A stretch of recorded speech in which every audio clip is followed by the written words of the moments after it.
been a CEO and a president a few times now, and you sit on the board with different organizations, some really successful companies. How do you go about driving innovation and fostering culture within these companies when you're building them ground up?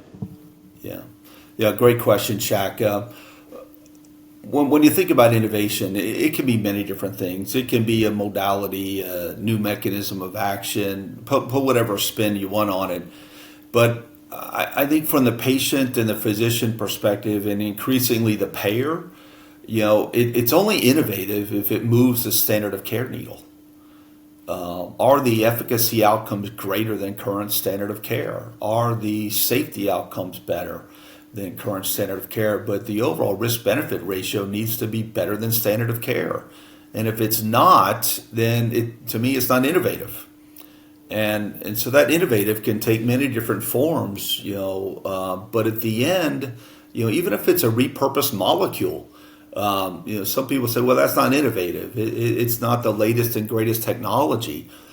Yes, but to the patient, what they want to know, am I going to get better? And am I going to feel better? Is my disease going to be eradicated? Am I going to live longer with cancer? Is it going to become a chronic disease and not the killer diagnosis that I was told it will be? That to me is real innovation. And I do know this in spending many years in oncology. Oncology is incremental. Rarely do we take an overall survival benefit of a few months and make it 2 years overnight. It's 1 yard at a time here. And at the end, we turn diseases, like CML and, breast cancer, depending on the breast cancer, into more chronic diseases where patients can live a relatively normal life. And this is great. And this has happened in increments over time. So I get that. But it doesn't mean we shouldn't continue to swing for the fences and go for those, completely, eliminate cancer. And I don't think the whole cancer community is not stopping until we do that, until we cure cancer. And that's all cancer, solid tumors, blood cancers, and so on. But innovation to me is really moving the standard of care needle.